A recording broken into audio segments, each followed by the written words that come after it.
Welcome to Tanked Up, the podcast about video games and beer. I'm Ben, here with Lucy. Hi. Hey. Hi. And we're joined by Aadil. Hey. Hey. Let's get... Sorry, you already retweeted on the Out of Lives account that we're live? No. Someone did? I've done nothing.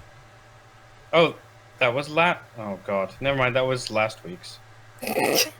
My Twitter, boy. Yeah, ignore me. I'm here. I'm clearly paying all the attention I normally do. Yes. Let's open up some beers. Lucy, let's start with you this week. What are you going to drink first? I realised that I only, other than one beer, had dippers in the fridge. And I was like, ooh, can't be double dipping on the dippers. Well, we can be. Probably will be later, but perhaps. Perhaps. But I have decided to go for another double Brew York week. Nice. This week. First one is starting off lighter. It's Hey Mango, which is a mango ice cream IPA. 6.1%. Oh, there's a little poem back here. Just before you start the poem, Lucy, is that like Hitman Go? Hey, it's Hey Mango, sadly. Why can't we get another Hitman Go? I don't know. Yeah, it's mango. I'll just read the bottom. Generous mango, vanilla, citra, and mosaic combine in this big-bodied ice cream IPA. We'll be curious to see if I actually can taste the mango. Wonder if it's mango puree, if it says that, or if it is they just put all the fruit in there. Oh, here we go. Ingredients: lactose, milk, apple, mango, hops, vanilla, tonka, yeast, and water. So Packed. yeah, it doesn't say anything about puree. Maybe it is. I don't know, but yeah, apple as well. So I'll be interested. But on their little diagram, it's weighing heavily towards fruit and sweet, which you'd expect in the mouthfeel. So on the little web. Yeah. Well, it says fruit rating. It's given it a 5 fruits. I'm guessing it's 5 out of 5. It says 65. 65 grams per litre fruit addition. So I'm guessing it is. They've just put in fruit. Nice. Yeah. Perfect. Should be good. Yeah. Nice. As an aside, Aadil, we don't have Lucy's camera on the stream. Oh, we don't. Do we have Lucy's camera on the Discord? I don't. I don't. Well, ha! It's there now. Apparently, alt-tabbing to Discord to check to see if I had it on Discord. Oh, yeah, there she is. Appear on Discord and then appear on OBS. It's all good job. You noticed immediately. Computers are strange. Rather than do other things. Right, I've got a question for the both of you. I've got two beers. One is 7%, one is 6.3, but the 6.3 is in a Q&A on Citra IPA. The 7% beer is a Maybach lager.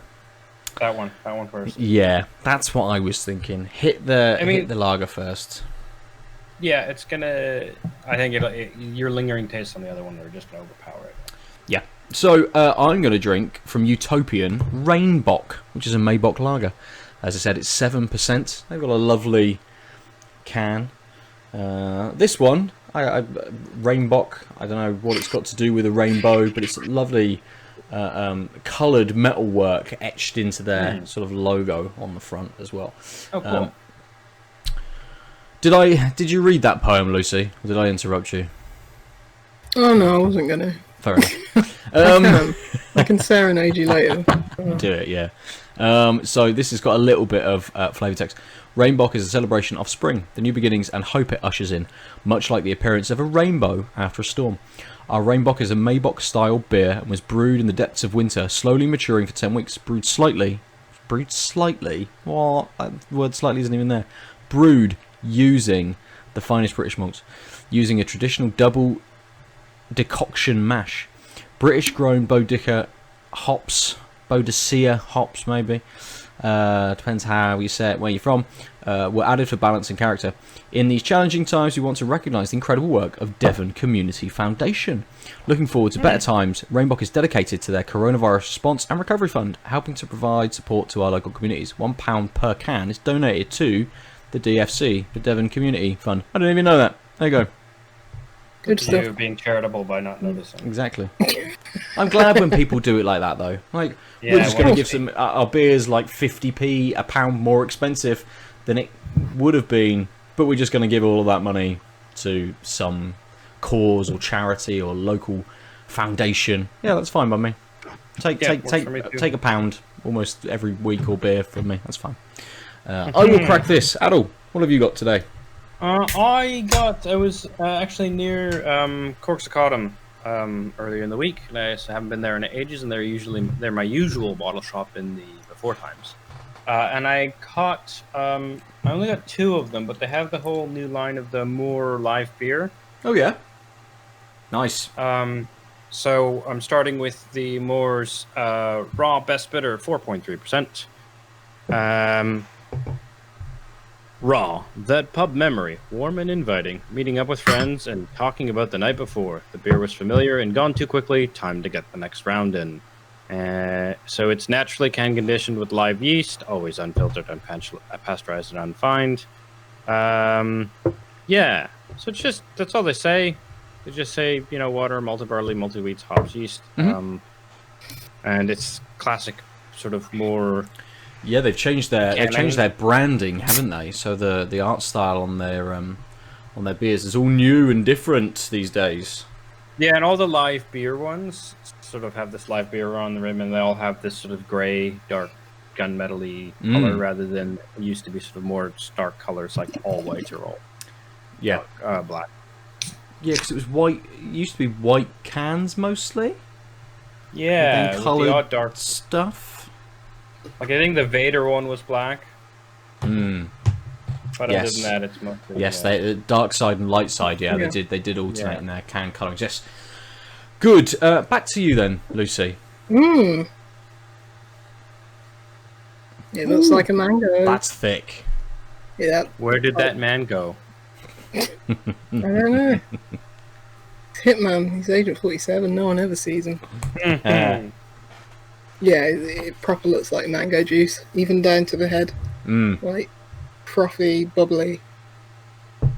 Perfect. Oh, you are getting a lot of... Is it Solero? Is that like the mango ice cream? Yeah.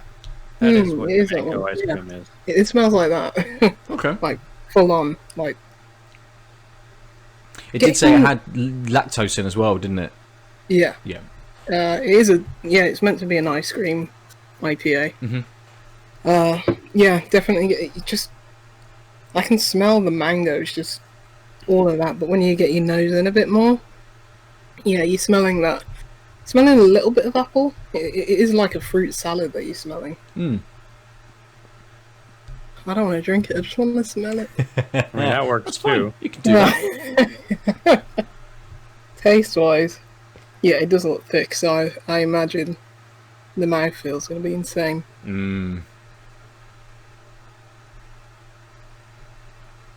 Ooh. That's good. You see, this was kind of what my problem was a few weeks ago when I had those beers, and it was from Boundary. It was like, yes, you're getting all that fruit, but you're not getting the beeriness of it. Whereas this one, you can still tell it's a beer. Okay. Right. At the end of the taste, you're definitely getting a lot of sweetness from that lactose. So yeah, that's where the ice cream it hits a bit more delayed than I would have expected. Those like ice cream flavors, but yeah, it's all there. A lot of fruit at the start. You're getting that creaminess, that thickness in the mouthfeel, and in the taste, you're getting that milkiness, that lactose at the end. But it still oddly tastes like a beer. You know? Yeah. You're still getting a fair bit of hoppiness. Not really any bitterness. maybe a little at the end, but yeah, it's just really fruity.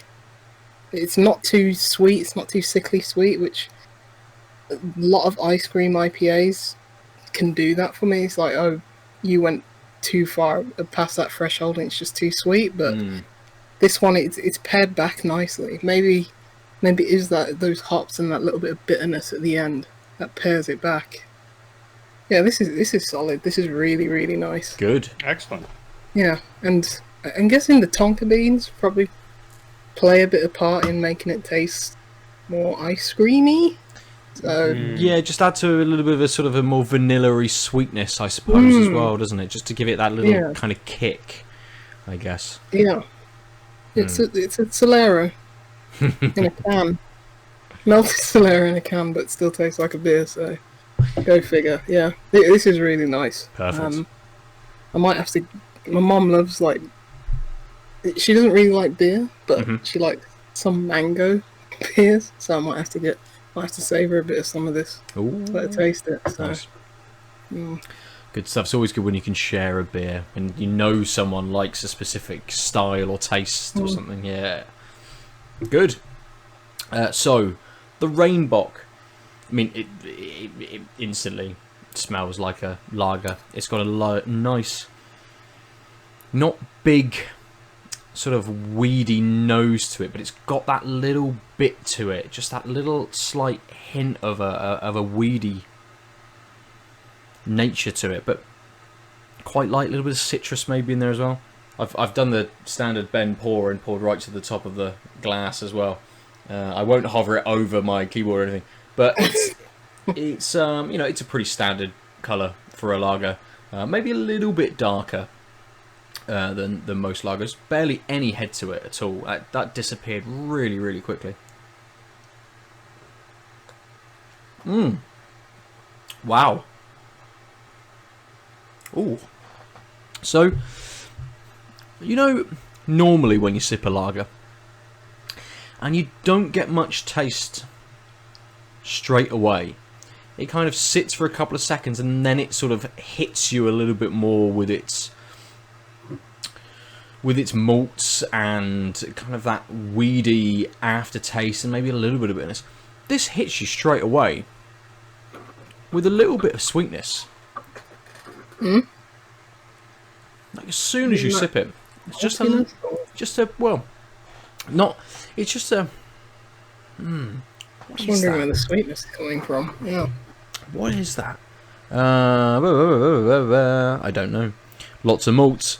Yeah, there's just this little hint of sweetness that kicks off the flavour, and then that mellows very nicely and brings out all of those sort of lager flavours to it. So it's not doing much more than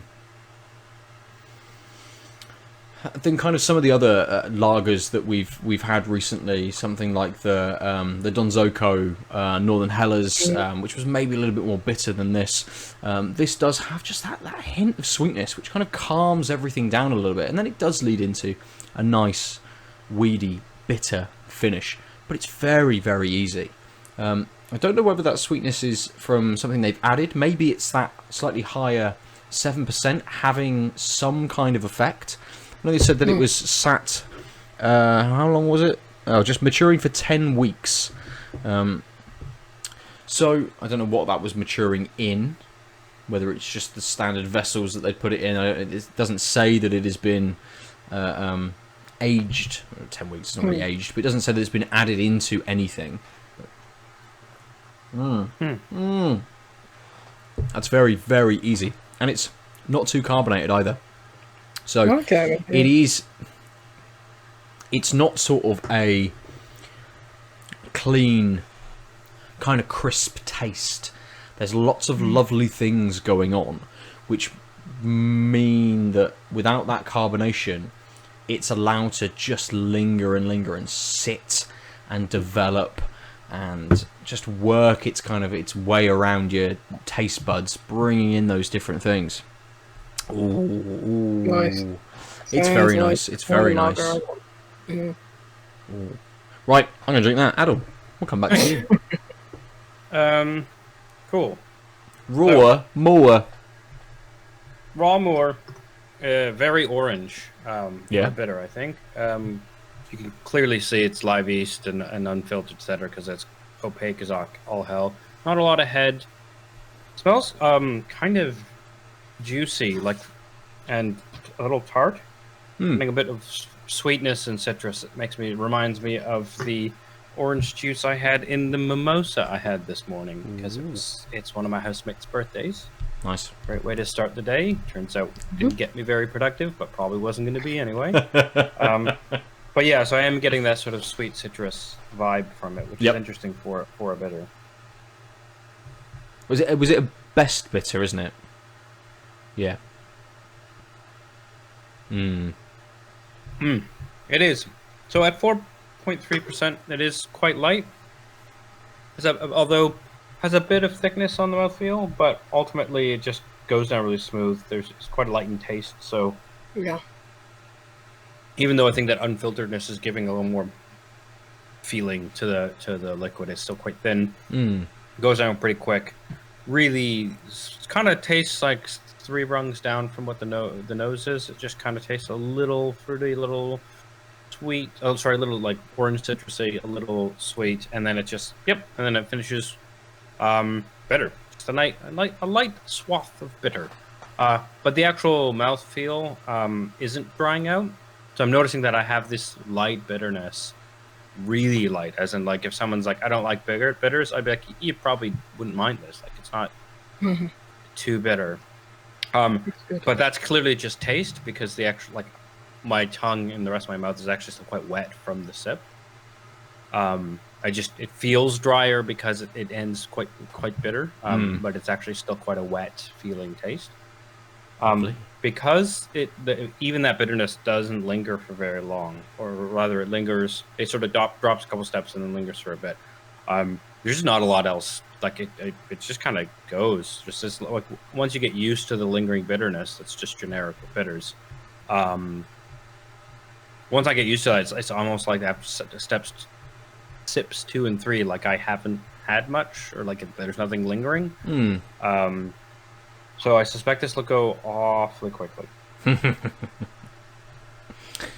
That doesn't sound like any of the beers we ever drink on this podcast at all. They just go back ridiculously quickly. Yeah, but like I said, that like slight orangey citrus coupled with that sort of flat bitter, sort of not tart but proper bitter, is really enjoyable. Like I don't want to say it's not a one-note beer. It's just quite a bit lighter than I was expecting, and but tasty. There's something else going on, but can't quite place it. Maybe I'll come back to you guys on it. Yeah, cool. Good. Well, let's enjoy these, and we'll talk about everything we want to talk about this week. I want to just start because I've got a code for a game called Othercide, which has released this. Oh, are you sure week. that was just telling you which way to insert it? Hey. I got a code from the developer from Focus Home Interactive, the developer Lightbulb Crew. But Othercide is a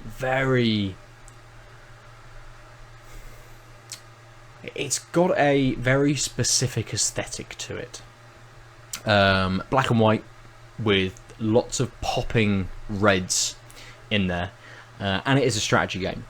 It takes quite a dark fantasy, demon-esque kind of tone to its aesthetic. Most of the things you're fighting are demons, and you basically control a squad of 3 women moving around on a tile-based map, killing lots of things. I haven't spent a huge amount of time with it yet, and there's lots of things that I'm being introduced to slowly, which seem really interesting and seem like it's trying to do something slightly different from all of these other kind of strategy kind of battlers. It's interesting that it's only 3 characters that you have in your squad. So far, I've only unlocked 3 different distinct classes as well, so that kind of is working quite well at the moment. I think more may unlock later. Everything I'm fighting is sort of little demons or floaty guys that look like plague doctors from the the Middle Ages, or even later than that, but with their big noses, and some of them have got scythes or sickles and shields, and it's really got a beautiful vibe in terms of how it's sort of presented on this nice black and white or very tonally grey with this lovely popping red kind of colour, and it's got this brilliant melodic metal playing in the background as well as you're battling things, which works really well for it and really fits the aesthetic. It's kind of already drawn me in after only spending maybe an hour with it, to want to explore everything that it's doing, and I think I'll come back next week when I've had some more time with it, to give a full kind of rundown and review. But as I say, it's got a couple of cool things that I haven't really delved into yet. So where your characters get hurt on the battlefield, you can't just heal them. You have to sacrifice other characters out of your squad to bring them back to life, or to revive them and put their health kind of back up to max. And it was telling me kind of at the start as well that if my run ends and all of my characters die, that isn't the end. It's kind of got this roguelite element to it where I retain some of the things that I had accrued on a previous run. So things like shards to be able to buy characters and to upgrade them. I think there's other stuff as well. You pick up things like memories which you can assign to different attacks and things like that as well, which I think is some of the stuff that kind of retains. But it'd be interesting to see, and I kind of it's kind of element to it. I kind of almost want to first few battles just to see how that works on, not get super far, getting through, doing a few fights pointed when I just, everyone just dies in a battle. So I don't know what I'll do, whether I'll make it all the way through or whether I'll just sacrifice everybody in the next couple of battles just to see how it all works.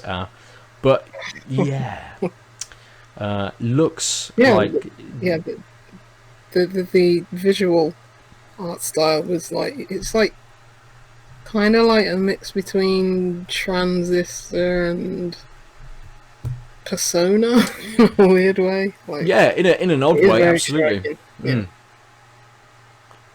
But me and strategy games. I know, Lucy. I know. That's why I'm not spending very much time on it this week. I can just do little hits every now and again, just 3-minute moments. Oh, there's this thing I've discovered in this game. Let's move on. Every week for the next 6 weeks. I think that'd be worse than a half hour where Lucy could just kind of stare at a wall. Yeah. Lucy just broadcasts her screen of a screen cap of her own face. Yeah, I'll do the speed thing. Just get a looping video. Or just put some me back. glasses on with your painted on open eyes, and you can just sit back a little bit. And he's in court. So I wanted to touch on that, but the other game I've been playing, apart from Ghost of Tsushima, which is the same as when Adam and I were talking about last week, it's huge. Still chipping away at it. Still chipping away. The other game I've been playing is Carrion, and I know you've played that as well, Lucy. I haven't played that. Clocked it, finished it, 100%ed it. Ooh, I don't know how far 100%? through I am. Isn't it like a 2-hour game? Like 4 to 5, maybe. And it makes a big difference. I for some reason it stuck in my head it was 2. I'm like, that's like one session. Or I think if you're racing through it, you probably could do it in 2. Yeah. But then now it makes sense that you could not quite know if you're done yet. Yeah, mine's been little sessions. Mine's been sort of like 20 minutes here, 15 minutes there. In between doing work emails or making dinner and come back up and play for a little bit. What area I'm in, I've got no idea. I've no think- idea what area I'm in. Yeah. I've done the 'Cause they are, like, jungle. I've done the distinct mines. I've done the bit. You're Oh, only I'm doing at the moment. I'm doing a load of water stuff.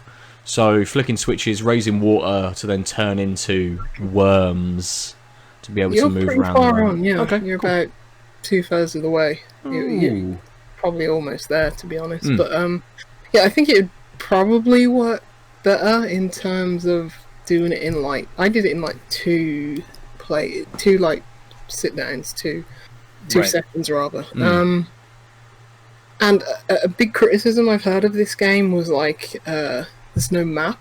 So Right. it's a Metroidvania. It's a 2D Metroidvania where it's like it subverts expectations. You're playing as a monster trying to escape from a facility, so you're killing all these humans that lay in your path. But yeah, it's laid out.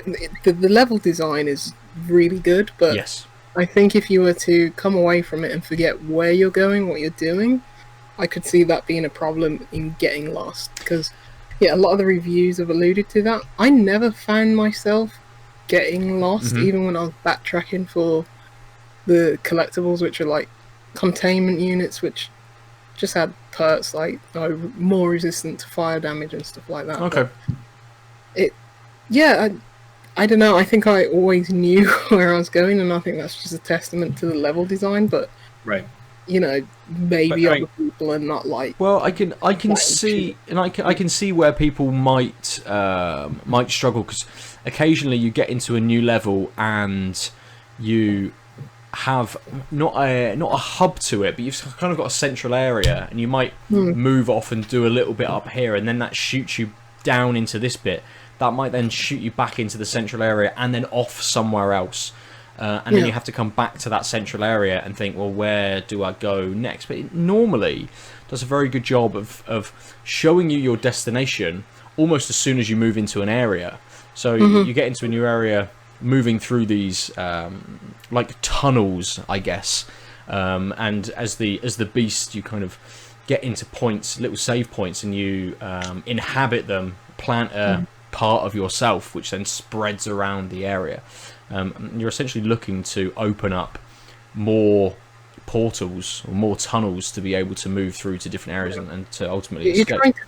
You're trying to breach every single area in this facility, and as you say, the way of doing that is to plant yourself like some weird mushroom, and your tentacles start, spreading out through the facility, and then they just creep into all these crevices and eventually open up portals to new areas. But yeah, I feel it was very linear, and that's maybe why I never got lost. It's not a Metroidvania in the sense that, oh, I've got these new abilities, let me go back and kill some enemies that were in this previous area, or and then going to I need to go back to this previous area to then go to progress. It's usually, oh, I've cleared out this area, because things are persistent in this game. Unlike most Metroidvanias, when you go onto like a new screen and you go back, all those same enemies are there, and you have to kill them all over again. It makes sense in this game because you are tearing through this facility, and it's like you kill every human in your wake. So, like, it would make no sense why they would respawn, and therefore you have no need to go back to previous levels. Even to get to containment units, it's like when you go back, it's like you're just seeing all the dead bodies and carcasses that you left behind. So just all of the blood strewn everywhere on every single surface that it can be. It does have that very visceral brutality to it, where you rip people in half, and then you can launch their bodies, if you don't eat all of them, across the room and things. And the fact that it's pixelated makes it a bit more non-R-rated, let's say. But yeah, the way that people scream as you just like thrashing them about and eating them is pretty good. It is very satisfying. You do bring up a good point about how you can smuggle themes and adult stuff through bad graphics. Like, somehow we're so used to realism that if it's not realism, it can be worse, which is very strange when you think about it. But also, I mean, it also, I think a lot of it has to do that it harkens back to games like Bad Dudes and whatever, which sort of had really shady underpinnings of personal interactions that were less than stellar as kind of plot points, we'll say. And if you don't know what I'm talking about, that's fine. I don't get to bring these ideas into mind. Don't look at the plot to like any of those games. Like, I don't know, Double Dragon. Don't look at the plot to that. Like, yeah, it was a time. Anyway, yeah. Going back to the graphics, you're right, Aadil. Like, when you said bad, you went air quotes just for people who weren't watching the video, because they are really, really good in this game, and the animation on that, on the carrion, on the beast, is insane. Like, all these different tentacles like waving about. It's so fluid, and that translates to the gameplay as well. The controls. It's so easy to like. You're taking control of this like huge mass of. It's like the Blob, but more intimidating and faster. But just the way you're moving this hunk of meat around, it's so fluid, and it has weight to it. Yeah, it does. Yeah, but the physics, like, they're just so easy to wrangle and take control of. It's really good. And that's one of the cool things about it, especially when you're trying to get away from enemies. So if they've spotted you and you get some of those like flamethrower guys, if you're lugging your huge sack around, you can kind of get the first part of you up around, past the platform, and like one half of you is hidden, and the rest of you kind of follows on behind, and that is still exposed to being shot. And you kind of, it does some good things as well with the idea that you can deposit part of yourself as well. Using all the cool words right now.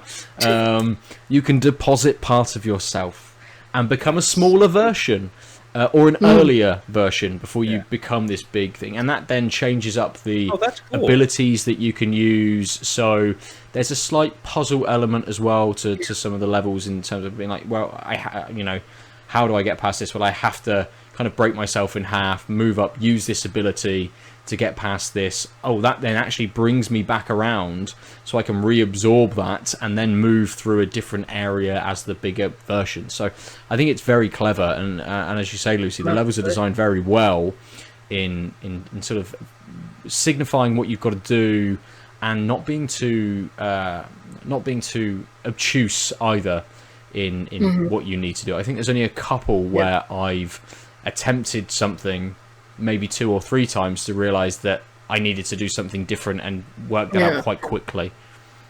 Yeah, it gives you all the visual cues, and the mechanics bar you from doing certain things. Like if you're like, oh, I need to deposit and be smaller, you'll never soft lock the game in that way.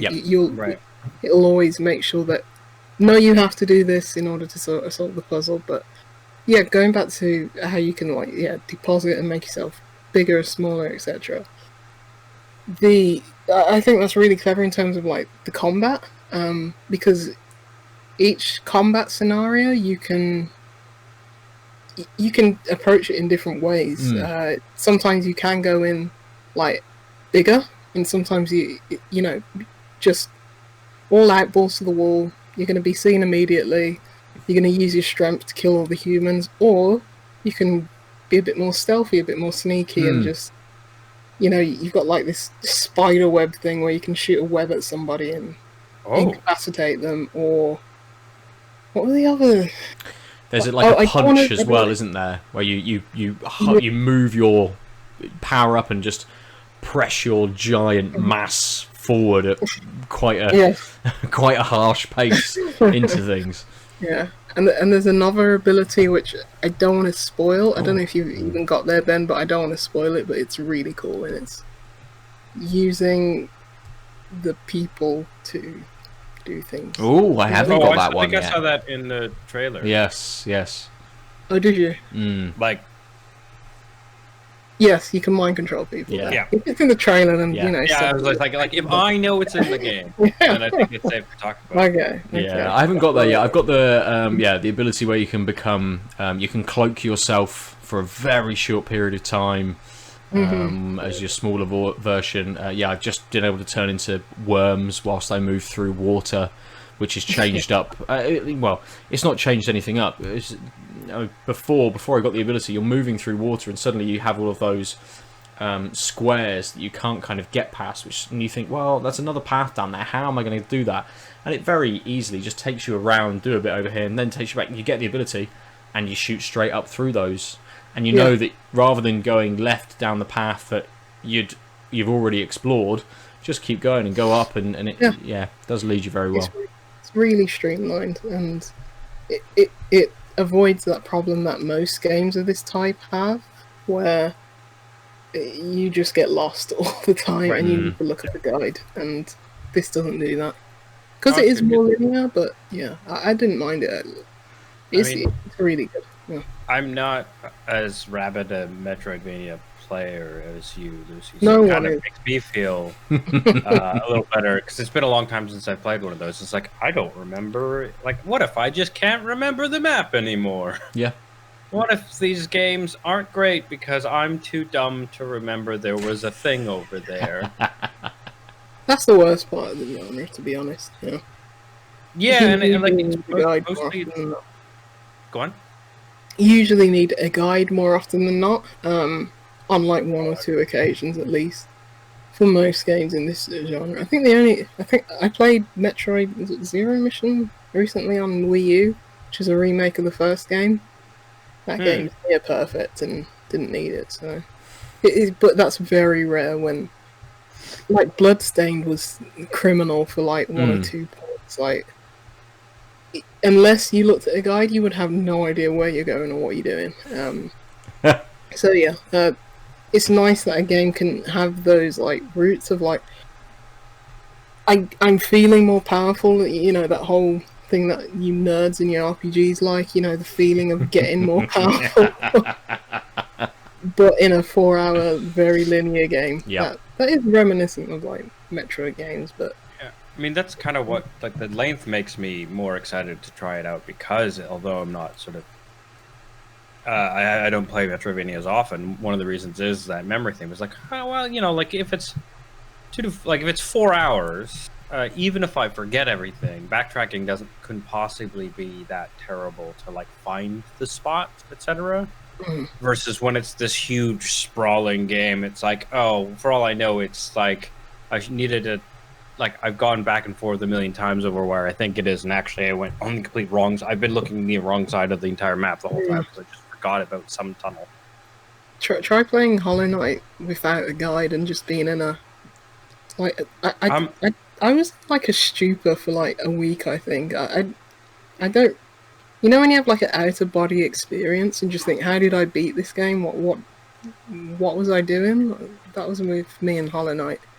Okay. Because it's so easy to get lost in that game and not have a clue what you're doing. It is, yeah, it is. And I think that's the difference between or what Carrion does different to other Metrovanias is you basically have one area to explore, and then you move on to the next one. It's not kind of one big map for you to move around. Unlike Hollow Knight, which was just area and then the next area and the next area stacked on top of each other, all next to each other. You had to kind of navigate your way from the top left corner across to here, and then down back across to here, and over here, and then back up to this way. And it was... Yeah, and I think with Hollow Knight, they do quite well tonally with the different areas. So you know when you're moving, and maybe roughly kind of on a big map with maybe 9 different distinctive areas, you can kind of pick up roughly where you are based on, you know, the tone and the aesthetic of Gosh, that game's so cool. Such a good game. When's Silksong coming out? Now? Not now. I wish it was now. Probably next year at this point. More than likely. I need it. I need it now. Soon, So, yeah. Lucy. Soon. Yeah, Carrion. 3 thumbs up from me. 3 thumbs up. Wow. Yeah, 3. Yeah. Where's the third one come from? Well, who knows? Just this arm appears in the side, just brings that next time. Like. Yeah. Nice. Well, that's all I've been playing this week, and everything's been in quite sort of snatched moments, really. Right. Even though I'm home alone at the moment, and the wife and little one have gone on a little jolly for the last couple of days, I'm just sort of still just working away and only getting those little sessions in, which is just the way of life, I suppose. Should have done it when you were taking like a holiday. You're on holiday. So like, That's I'm it. not going to do any work. They're gone. Yep, I should have done that. Party. Maybe next time. I think I will do that next time. But then more than likely I'll say I'll do it and I'll have this big list of jobs to do around the house. Yeah. Probably. Or people will demand of you actual work that you can't avoid. Yes. That's generally what happens. I'll get a phone call and be like, oh, alright, I was going to have the next hour off, but I'll work instead. It's fine. But yeah, that's what I've been playing. Lucy, does that lead us quite easily into whatever else you've been up to this week, apart from Carrion? Yeah, guess I'll start with... In fact, I'll come to Panzer Paladin last. Oh yeah. Okay. Yeah, it's probably the most similar in art style, but not really much else to carry on. I played this game, very strange game, called... Is it called Arrog? It's ARROG. It sort of has like an art style that reminds me of... oh gosh, what's that dev's name? They made that game called Kids. Hold on, let me have a look. Which is basically it's basically like this black and white, very strange, very surreal, kind of crowd simulator. Where I think it's basically it's very abstract. So take from it what you will, but I think it's basically a commentary on like society and how mass thought and none of us, how homogenized society is and stuff like that. Oh my god, this sounds amazing. Double Fine published it. Okay. Let me have a look on it. Double Fine. This is When not did that this game, come but- out? Came out last year, 28th of May 2019. This is Kids. Okay. This is something different to Right. Arrog, but it's sort of got Right. that kind of art style. So Like drawn almost on a white paper background kind of thing. except Plug and Play was their previous game as well. That was weird as hell as well. But anyway, Arrog is sort of like got that kind of art style to it. Where, Yeah. as you say, in Arrog it's more white lines on a black background. But played it on iOS. It's really short, so know that getting in. But yeah, it's got that kind of like abstract, I don't know exactly what's going on kind of feeling, but it's less... It seems less cynical than Kids, and it's more like... it seems more hopeful and more spiritual in nature. But yeah, it's a really short like puzzle adventure game. The puzzles are... There's no... like, there's not a lot of like written text or instructions in it or anything, so it's really just clicking on the screen, figuring stuff out, trying to work through these puzzles. A lot of them are like pretty straightforward, so you're not really going to be stuck, and I think that ties into its really short runtime. But I enjoyed myself with it. The puzzles were thought-provoking enough to warrant its... Even though it was a very short runtime, it's not like, oh, I ran out of things to do or I got bored with it, so... That was interesting. I think it's coming to Steam. Might already be on there, but... It's on. yeah, It's I already played it. on. It's on Google Play as well. Oh, good, it's on Android as well. Yeah, it's weird. I'm not quite sure what the message was, but it did seem something like the circle of life, and very spiritual, very, very hopeful. As I say, not like whatever Playables do, which I'm still not sure what those games are about anyway. So Right. Yeah. Have you played it, either of those games, like Kids or... No, it's it's been on my wish list for years. I think currently it's about £1.50 as well, so I've got no excuse really to pick it up. I don't know if I remember Kids as a game.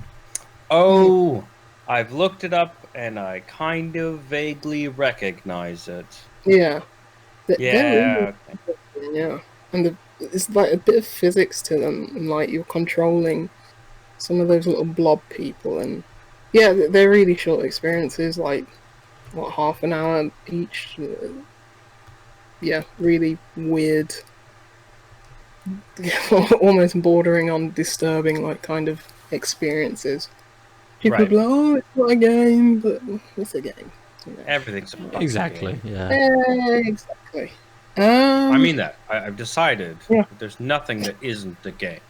And you are the philosopher, so everything stands. I mean, it's actually, there's a thing. I mean, Wittgenstein... The gamification of life. Well, I mean, Wittgenstein pointed out that you cannot give a definition of a game. Okay. Because any definition you give will have things that we think are games in them and out of them, because the games seem like they only share a family resemblance rather than a set of properties. I'm going to go double down on that and say, give me a thing and I'll tell you how it's a game. Writing. Yeah, you're there to win points of words on paper. More points and multipliers if they're coherent. Boggle. Boggle's not a game. You're right. You got me. What? It is a game. Boggle's fun. I used to like Boggle. Anyway. I mean, but yeah, I mean, if you think about games as things done for entertainment or competitive, etc., like there are things that we think are quintessential properties of games, but then not all games have them. So I'm just saying you could invert that and say, well, there is a game that has this property, therefore if this other thing has that property, it must be a game. No, I agree. Like, who's to say what's fun and what's not? Yeah. Is it fun, it's a game. If it's not Game fun, of it's life. a game. True. I mean, True. just think about Call of Duty Black Ops 4. People call that a game. It's not fun. It's true. No, I don't think it is. It's just, well, I've never played it, but if I'm going on the phonometer, I'd say that's close to red than green. But yeah. Anyway, games. Needlessly antagonistic Aadil. We'll take a break. Needlessly antagonistic. I like how we've pulled away so far from what was it, Arrog? Not even Arrog itself, just the general idea of those kinds of experiences. Yeah. What's definitely not a game, but is a game. Of course, it's a game.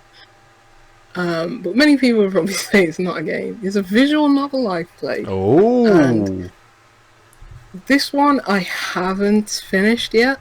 I'm in that place where it's like I want to play more, but I want to be in such a relaxed state playing it. I want it to be in bed with a cup of tea playing this game. This game's called Necro Barista. It came to Apple Arcade last week or the week before, and it came to Steam last week. Yeah, it had like 4 days of exclusivity on like Apple Arcade. It's like 15 quid. Yeah. That seems like a lot for something that was a mobile game as well. Excuse me. Am I just out of touch?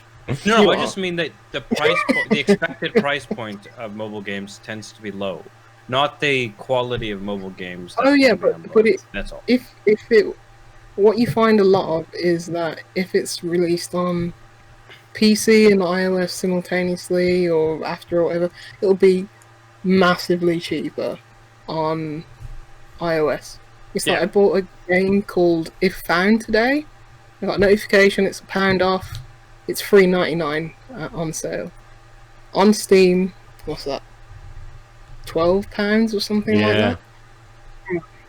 Well, it's amazing how we found the hierarchy, because PC games tend to be way cheaper than their console counterparts. No, but I think they know the market they're going into with Right. quote unquote premium games on iOS, and they drop the price significantly. But even so, like I started it on iOS, and then it sort of shifted to this first person thing with like touch controls, and I was like, okay, I'm gonna go play it on PC. Brilliant. And now I'm regretting that choice. I wish I continued it on iOS because there's very little of that in the game. Okay. Oh, it was just like the one. Yeah, that they are very intermittent. It is very much a visual novel, which I didn't realise. It's set in Melbourne, this cafe, Australia, and it's set in this Australian cafe, and it's basically a halfway point for people who have died, and then they're looking to pass on to the next world, whatever that world may be. I don't know if this game reveals it or not, because I'm probably about an hour and a half into it, maybe. I think it runs for about 5 hours. Have you encountered the man that anytime anyone asks for a drink, he just goes, beer. Beer. Beer. Coffee? Beer. No, well, I mean, come on. If it's set in Australia, he would say Foster's because it's Australian for beer. COD. Yeah, they serve coffee and stronger drinks, so Nice. Right. that is absolutely accurate. But it's very much a visual novel. I thought there'd be a bit more interaction in it, but probably because I saw like 3D character models in like all the pre-release material running up to this. But it is very much a visual novel. You are clicking enter or A, or tapping on the screen or clicking the mouse just to progress the dialogue. There's no dialogue choices. You are just letting this story unfold. Right. And that may seem like very passive to some people, but this is probably one of the best examples of a visual novel where it's just like I'm absorbing the story because of the whole cinematography and art direction. Like they have these like still shots, still frame shots, and then it just switches to like this short bit of animation, and like the camera work. Sometimes the camera is like it switches from behind this person, and then it goes to this like really wide shot view of this beautiful looking, very hipsterish cafe. They say that several times in the game. It's very Brilliant. Very independent kind of hipster, millennial, mid-20s, early 30s vibe. So and it's funny. It pokes fun at itself. It's not po-faced. It doesn't take everything so seriously, but it does have a melancholic tone. It is about death and finding meaning in whatever life you had previously, and like the fear of death and whatever comes after and stuff like that. But it's told in this very light-hearted way, in this amongst these characters, the people that the previous owner of the bar and the now owner of the bar, they basically got a debt to pay, and it's like the stress of that, whilst this new customer who's recently departed, and he's coming there, and it's just really good writing. Nice. Like, fantastic writing. That sounds great. I thought it would be like, as I said, more interactive, like more on the level of like Coffee Talk or Valhalla or something like that. But no, it was very much a visual novel. But the first person parts that I was alluding to before, it's basically comes in like every interstitial. It's like it's sort of like a play where you're moving around the cafe and you're looking at these objects like the coffee machine or this menu or something like that, and you have an option to unlock like more information about the people who are there, the customers and stuff like that, just getting more contextual like writing and background and little short stories and stuff like that. But other than that, you are just there for the ride, and So far, I'm really enjoying it. But that sounds really good. I mean, it does, especially when the writing's that good. Yeah, it's fantastic. And the look of it, I mean, it's making my PC go crazy. I was going to say, Really? from what I've looked at it, it looks really dynamic. And I think if that's what you meant by like the art style and the narrative, like I think that's exactly what visual novels sort of needed.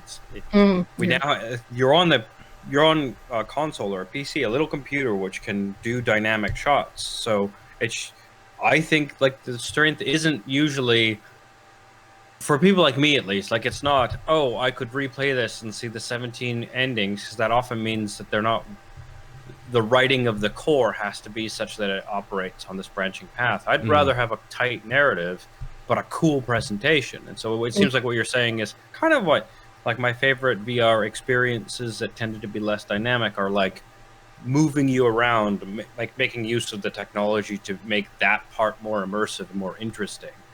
In fact, some of the best VR I've had is basically you're on rails and on a video, but it's just a really well-made thing, right? It doesn't have to be, oh, you're grabbing a thing. Like the head tracking, the head movement, like that stuff can be enough if it's well done. It sounds like Necro Barista might be like doing that for visual novels. Like, hey, we're telling you a story, but this story is best told using this medium, not just like watching an animatic. Yeah, and it's beautiful, and the amount of screenshots I've taken already, it's wonderful. Like the art style, I think a lot of the budget was on art style and writing, and which you would hope for a thing called a visual novel. Visual novel, yeah. Yeah. I was just a bit taken aback. I think it's just initial impressions of just being surprised that it's not more interactive. I thought this game was more interactive, but that might be my own ignorance of not paying more attention to what it actually was and its development. But yeah, I'm not sad about that. It's just like, oh, I thought it was something else, but I don't need that when, as you say, the presentation is that captivating. So yeah, definitely recommend it. Yeah, good. Definitely piqued my interest. As a slight aside, and going back to kind of what we were talking about before, with the mobile markets and things, I see that Arrog, at least on Android, has been put out by Playdigious, who have put out loads of stuff. The Almost Gone, which we talked about a couple of weeks ago, Evoland, Teslagrad, Cultist Simulator, but it's also put out Dead Cells on Android, and Dead Cells is what even still is like 20 quid on console. Yeah. On mobile, it's £7.50. Yeah. Wow. And that's a massive reduction. But I can't imagine it's that fun. My fear would be not even the control, because you can hook up a controller. It's how it runs, because that game is the performance of that game. You want a steady frame rate for that game. So. I can see it being problematic. You'd have to see how that runs, but I imagine that as long as it's well optimized and you've got a good enough phone to carry that, then there's so many. Like I was just looking when I bought it, found just the related games, like a lot of Annapurna's games are on there, and I think it's great to see these games coming to mobile and just finding a bigger audience as a result. Yeah, absolutely. Agreed, yeah. And I think it's very clever of them to try and delve into all of these markets as well, because look at some of the maybe not the UK scene as such, but lots of other countries where their mobile markets for games are just so much bigger. You go to China or South Korea or something like that, and their mobile markets are massive. So it makes sense for people to try and push and not work with the limits of kind of just one platform, but try and push your product over a spectrum of different devices and platforms and things. So it can only ever be beneficial, really, for a developer. Maybe not so much for a game, Because as you say, Lucy, some games may chug a little bit and things, but better for a developer to be able to put their name out there, to be able to get, hit another market, get another source of income, to be able to move on to the next project, or just developing their tech a little bit to then work a little bit better on these other platforms and things. Yeah, I hope we get there, and I hope, just being able to play these games on, like, iOS. I've always played a lot of mobile games, but like now playing console-level games on mobile, I just wish they offered more options, because, when I looked into the options for Necro Barista on PC and iOS, it's like, okay, I can change just so much more on PC. I can change, resolution and stuff like that. And I don't know if this game was anti-aliasing, but let's just say anti-aliasing as as an example. It's like, why can't I just change? A lot of that has to do with the fact that the SDKs don't have access to those layers of the OS, right? Yeah, I just wish they did. Oh, agreed. Yeah, completely. That would be fantastic. Yeah. Anyway, should I talk about Panzer Paladin after we crack a beer? Yeah. Yes. Let me just do Good thinking. Right. Whilst you're rinsing out all Lucy, what are you opening? Another Brew York, wasn't it? 2 this week. Another Brew York. This one is called Muffin Else Matters. Oh, very good. Excellent name. Blueberry pastry stout, which is 8.5%. You've got Kirk Hamlet on the front, just shredding away. What is on the front? I need to turn on the light, so I'll do that. So I'm pouring this. Oh, did the sun set on you? The nerve. I dare it. Is this another poem? Trust I seek, and you know what? I'm not even going to bother trying to read it. It's too dark. It's already sounds Metallica-y, just in that the first 2 words you read. Muscovado sugar, molasses, all the blueberry and all the vanilla combine in this super luscious blueberry pastry stout, and Muffin Else Matters. Hops is CTZT90. Malts: pale flaked barley, flaked oats, crystal 150, crystal 400, chocolate, carafa free, honey malt. Ingredients: blueberry, muscovado sugar, hops, vanilla, yeast. It is swaying very much towards sweet, fruity, and decent mouthfeel, just like the last one. So, another fruit: blueberry, mango. I'm apple. I'm on 5 a day here. Yeah. Perfect. You've got your theme. You got your theme going. I got a strange theme this week in that my cans are quite green. Doesn't look quite green on the screen there. No, it looks kind of black and white. I've gone for a sort of a slightly greenier theme. But the second beer I am drinking is from Leviathan. It is called Instinct of Survival. It is 6.3% IPA with Acuanot and Citra. That's all the ingredients it gives me. Water, malted barley, oats, hops, yeast. Doesn't tell me what each of those things are specifically. Doesn't give me any flavour text whatsoever. It's just got a cool in the woods X-File-esque type that's a good way of image putting it, X-Files. on the front. Yeah.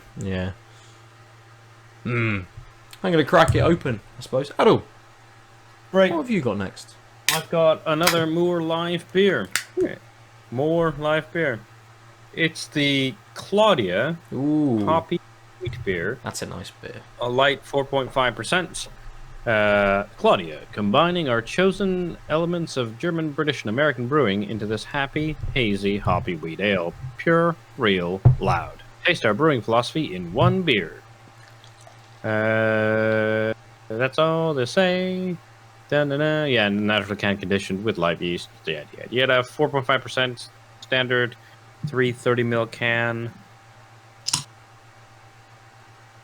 Is it? Is Claudia a wheat beer? Yeah. Yeah, that's just Sorry, what that's yeah. that's it. That's Hoppy their wheat beer. hoppy wheat beer. Okay. I haven't again the same as raw. Well, I haven't had a Moor beer for a while. I know you and I cracked about 4 between us on an episode several was that even this year maybe. Yeah. That's probably the last time I had a beer from them. Even though the bottle shop I think stocks them pretty regularly. I'm not sure whether they've had any in recently. I think it's one of those things where you get used to looking for beers you might not get regularly, and because I see more in places, I'm like, oh, I shouldn't get a Moor, because what about this other thing I might not be able to get at a bar? And then I do that consistently to the point where I don't have it often enough. Yes, yeah, I know exactly what you mean. Lucy, you've returned. I have. Sorry. It's all right.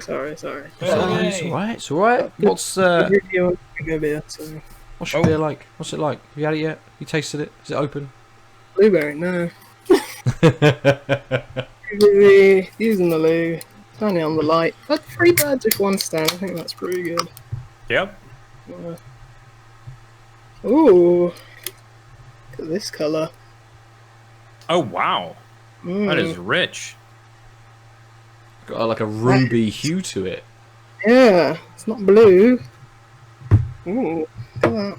Oh, it's almost a bit porty. Yeah, porty, yeah. Exactly. Massive creamy head there. Oh, I haven't had a port for ages. Ooh. Yeah, getting those nice coffee notes on the smell. Yeah, coffee, chocolate. Ooh, that smells good. Very rich. Yeah, I'll taste it, see what this is like. Yeah. Already sounds like it's going to be just full of flavour.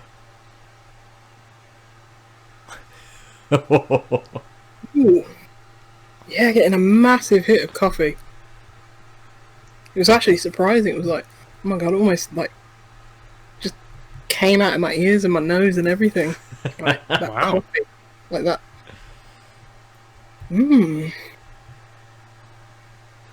That is interesting. Definitely getting the fruit, the like blueberry for sure. It's definitely got that like blueberry muffin kind of taste to it, because you're getting like this kind of Moorish, slightly malty, bready taste as well. So that just helps the muffin kind of reference. But yeah, I'm gonna go in for another sip. It's just fascinating. There's so many interesting things going on. Good. That sounds great. What whilst you're sipping, what style was it? It's a pastry stout. Right, yeah. A lot of sweetness at the start, but like slight mouth coating sweetness, but it gets paired back by that coffee, that chocolate at the end. Yeah, this is really, really good. Nice. If someone said blueberry muffin on a tin, then this would be it. Yeah, it's just pulling everything from that. The sweetness, the fruitiness. As I say, a nice bit of Moorish breadiness to it as well.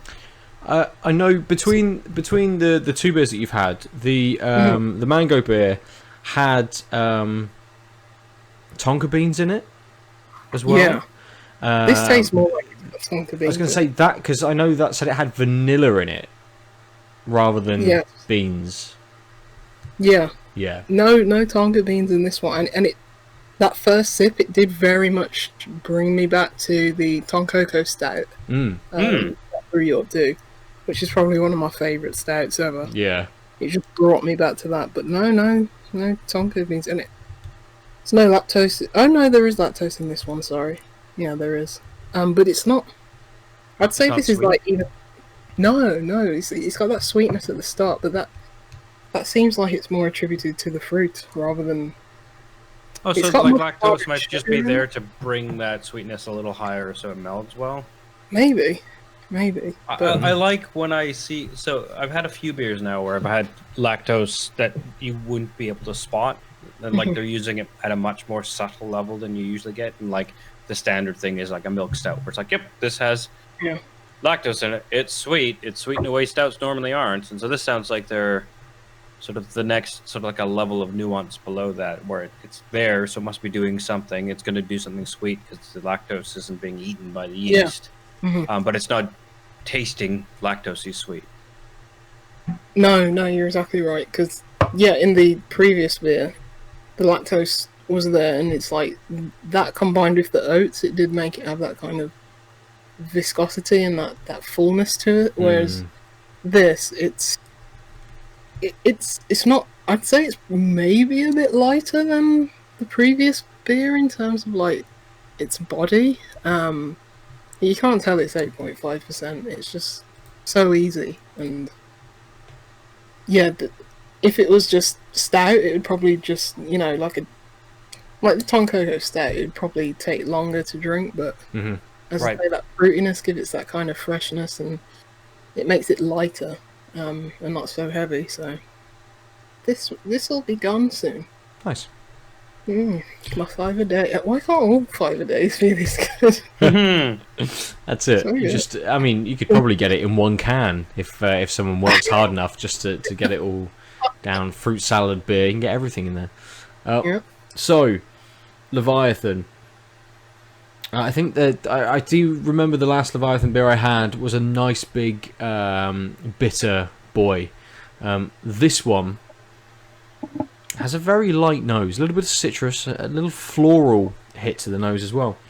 But it does give me a piney sense as well. There's I don't know whether it's just that citrus and that floral kind of note to it, which just melds together to make something a little more piney, or just that association with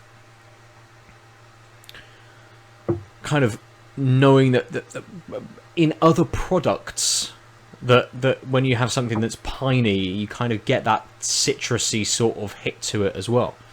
But it's definitely got that little note to it. I like pininess. Some of this mango beer, I think that was, when I was saying bitterness, I think it was more piney, and that was what bringing it back down from that sweetness. So this one, a bit of pininess. It's very, very light. It's like super straw coloured, and it isn't kind of hazy. You can just make out my finger behind the glass as well. It hasn't got that thickness to it. Again, the head disappeared on this really quickly, and the flavour matches the nose quite well. I'm getting some nice citrus in there. It has got that slight bridging element between the citrus that you get sort of straight away and then that piney finish, and that does come through as something a little bit more floral. It's not big kind of perfumey floral notes. It's just something that merges quite well between the citrus and the pine. All that nice. Piney bitterness kind of on the end. And whilst it isn't big and in your face like the last Leviathan beer I had, the bitterness is still quite pronounced. It is a big piney flavour, but it's not taking over my mouth. It's not like sort of knock your socks off. It is dominating the flavour, let's say. So the citrus comes in, there's that bridging kind of floral note, and then it is pininess, piney bitterness. It doesn't quite have the kind of resinous mouthfeel that I feel that it kind of would match very well with these sort of flavours going through. But it's not super, for how sort of transparent it is. It's not a thin beer whatsoever. There's definitely a slight,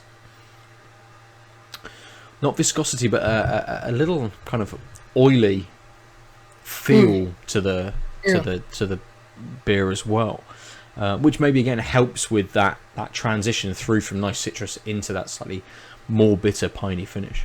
but it flows very well. It's made very, very well, and it's giving me a lot without doing too much. What was the name of that beer? Instinct of Survival. Okay. And it's got a kind of X-Filesy type Nice. label. Yes. Aadil, Yes. how's the beer? I don't know. I haven't done it. It's quite a bit lighter in the nose. So, Lucy, this is the Claudia. It's a hoppy wheat beer. Ooh. They put British, American, and German hops in it, but they didn't tell us which ones. And it sounds like everything I want, right? right? Yeah. It's really light on the nose, but it does obviously smell like a hoppy white beer. There's that like tart citrus lemoniness on the nose again, but it's pretty subtle. And I realize that given that these are both of these are live carbonated cans of beer, I'm wondering if that's why the nose is so light, because there's just less of the carbonation in it. Like, they're quite a bit flatter than the other beers you normally get in cans, because obviously there's nothing input.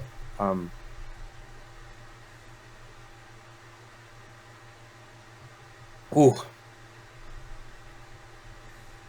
Yeah. So, having said that about the carbonation, both of them. This I think is actually a little flatter, but I'm sure that's gonna be a bit of a dice roll than the other one, which is a little unfortunate because bubbles do help wheat beers sort of bring out those flavors. Oh, it's a really tasty beer though. It was like a quintessential wheat beer. A little bit of that lemony tang you get. The wheat is clearly there. And also, I think it's just sort of wider in the flavor profile than the previous beer. Mm-hmm. So it's lingering longer, and there's more things going on. It's what else is there?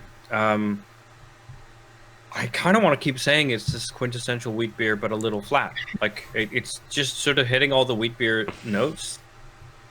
And like I said, there's that slightly artificial lemony note on the nose, which I think is just because it's alcoholic and has that lemoniness, which just reminds me of cleaning fluids. Yeah.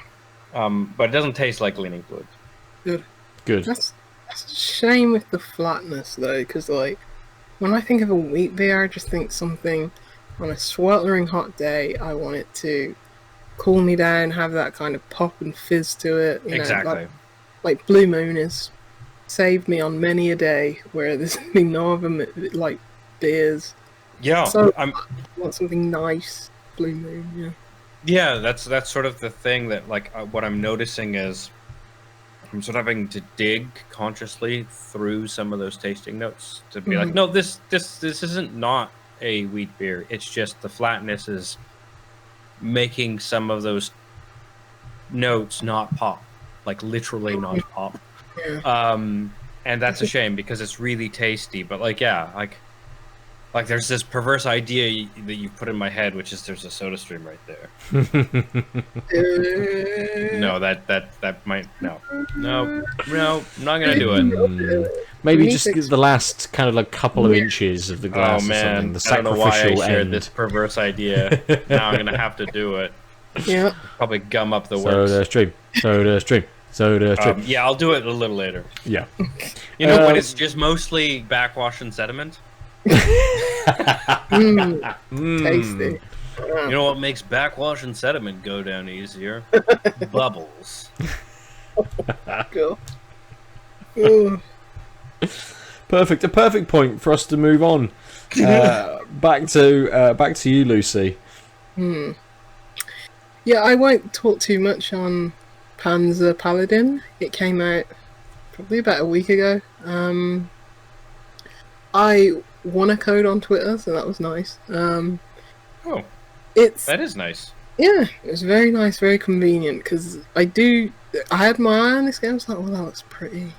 And then it came out of nowhere. I think I knew it was coming out like 2 months ago, and then it just came out, and it's like, oh, 2 months happened. Where did that time go? Nobody knows. No. Just lost to time. Well, yeah. I mean, it's just the months have no meaning. 2 months could have been 7 years. We'll never know. There's Netflix shows about this time dilation thing. True. God, there's going to be so many shitty Netflix shows. Apparently, where did I read it? Was on like Kotaku or something yesterday.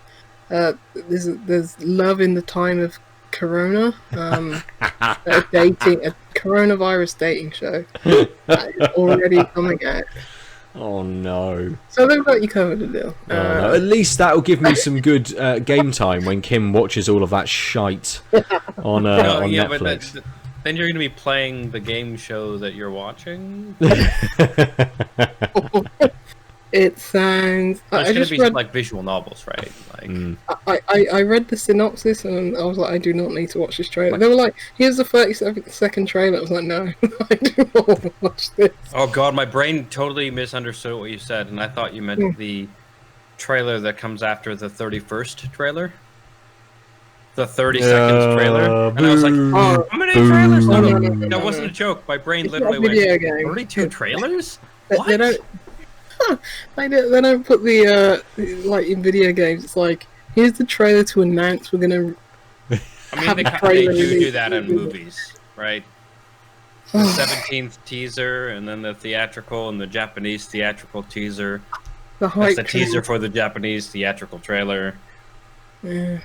Speaking of Japanese, Panzers and Paladin and whatever.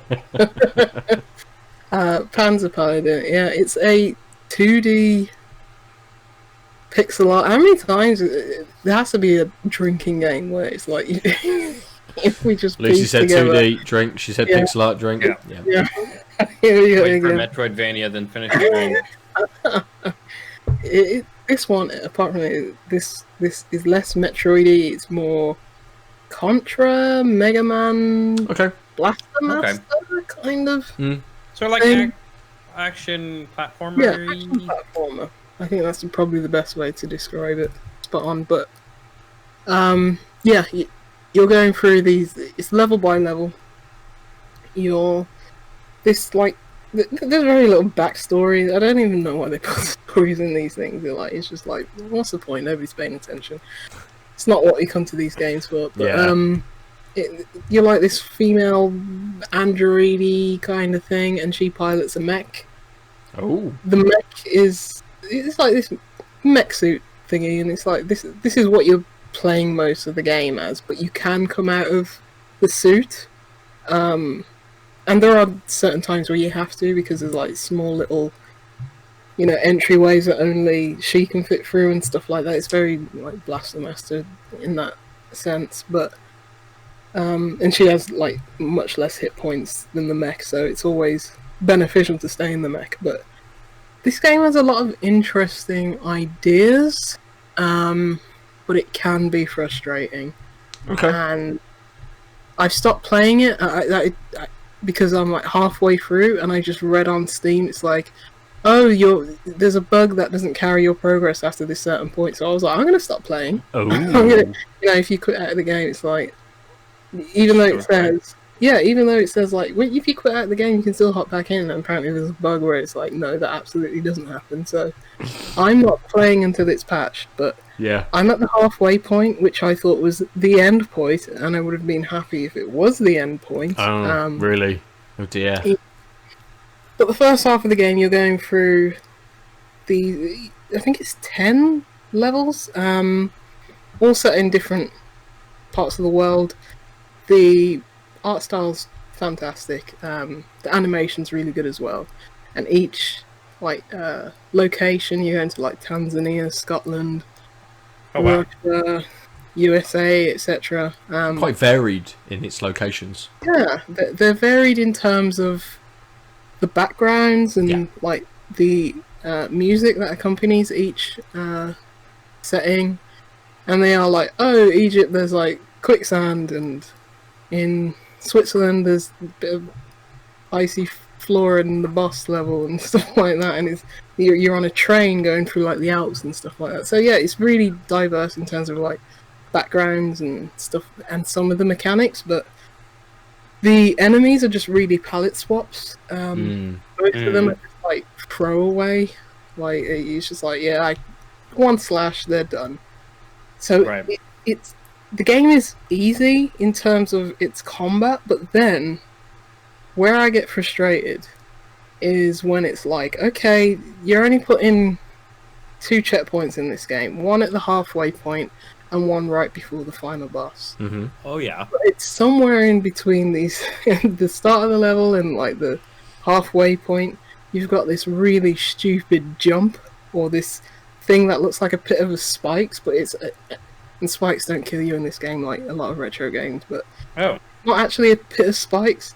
It's actually, if you hit this, you fall through the level, and once it's basically falling into a pit. Like an unescapable one. Yeah, and you're sent back all the way to the start of the level. It looks like, and so many times I was like, if I knew that was just a pit and not actually, I thought it was spikes, I would have just taken the damage and carried on. But no, you're telling me it's a pit, inescapable pit, and I'm going all the way back to the start. And that's because that's deceiving the contract you have with the player and the designer, that like these things won't ruin your day. Yeah, there's just some things that are off. Like when you get hit, you're flashing, and that usually means like I've got some invincibility frames. It's like I'm invincible for a few seconds. It's like, no, if you get hit whilst you're flashing, you still get hit anyway. It's like, wait, what? It doesn't make sense. You still take damage. So the flashing is just, hey, by the way, you got hit recently? Yes, and it's not, cool story, bro. Yeah. It's not you are invincible for this amount of time. It's like, no, here's you getting hit.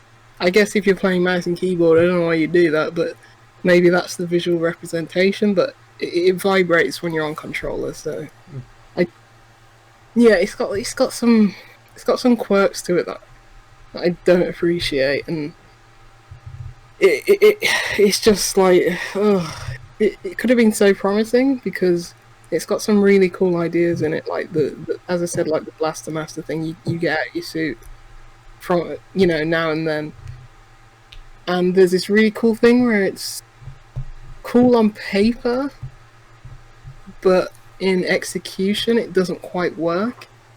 The kind of like, not currency, but it's very much built around like the weapons you have. There are all these different weapons, and they have their different perks. Like, this mace will give me an attack boost or attack up, and this sword will help my durability go up or something like that. And you collect all these different weapons throughout the levels, and then when you're in the main menu, you can go to this laboratory and you can basically scrap them for extra health. But the inverse of that is, if you run out of weapons whilst you're in the game, I think it'd be very hard to, because I found this game a bit easy in terms of the combat side, and if you ran out of weapons, which I did, and I was like, I'll keep going with it. You're basically just punching the end boss instead of using any weapons, and it makes no sense. And it's like, I at one point I died right before the end boss. I was cruising, and then I died because I fell into a pit of spikes or something. And it's like, okay, fantastic. And now I have like no weapons, and so either I have no weapons, or when my suit gets damaged, I can still carry on as the android girl, but she has like 2 hit points, and she's tiny, she's minuscule, and you're just... I did have to beat bosses, like just whipping them from across the screen as this tiny little android girl. And the balance isn't quite there, and it's a shame, because they have cool things like, to activate a checkpoint, you have to sacrifice one of your weapons, like sort of like Shovel Knight. That's a cool mode, yeah. Yeah, like Shovel Knight, like when he bursts bubbles, isn't it? It's like you can burst the bubble and activate the checkpoint, or you can just walk past it. not accept the champ point and get more treasure or something like that. So, or a higher score. But yeah, it's a shame because this, like Shovel Knight, it has like the downward thrust. You can like pogo stick on top of enemies. You can like poke them from underneath and stuff like that. But it feels good for the most part, apart from jumping as the mech, and that's what causes me the most deaths, which is frustrating as hell. It feels so sluggish and slow sometimes at the worst part. There's like a minecart level, which is, as we all know from like, God, really? It seems like a very packed game. It's got a lot of ideas, and a lot of them pay off. The ones that you know won't, like, everyone knows the minecart levels in every game are the worst thing in the world. We already know this. This is established. I mean, that's why Minecraft doesn't even have carts. It's about mining. They figured it out. Fucking don't at me if there's carts in Minecraft, people. I don't know. I don't care. But you don't use them, do you? Yes. For what? I thought you just made the Enterprise and some sort of computer that played Doom. Isn't that what Minecraft is? I saw that. Yes, but if you're not as clever as those people, not nearly as clever, you make a railway with redstone, and that's what I did. Fair enough. I made a cool looking house. Yeah. So that means I played like 5 hours. Or a castle. Or the whole of I made Game like a of Thrones like, world. Once I got like glass, I realized I could make a cool, like, more like mid-century type looking thing, because it'd be blocky but have big glass panels. Yeah, that's what I do. I had a hot and heavy love affair with Minecraft for when it came to Vita. Oh, I never played it on Vita. I The last time I played Minecraft was when I had VR hooked up to a computer that could VR, because they gave away the Minecraft VR for free. And I was like, boy, this is weird! And then I never played it again. I mean, of course, it's not the same game. It's kind of bewildering. I played it the other day just for reward points, and it's like, oh, my achievements are like, because it's a newer version than when I played in, like, I don't know, 2014 or whenever it was. Yeah. Like, I have none of these achievements. Maybe I should get back into Minecraft. Too many games out there. No, Lucy, no. It's a shame. I wish I'd, because I actually played a little bit of State of Decay, and I was like, this game's pretty good. State of Decay 2. Like, I played the first one a little bit, but it's very systems heavy. But since, like, it actually looked like those games are known for like jank and stuff like that, but since they put like an update out, it actually looks really good, you know?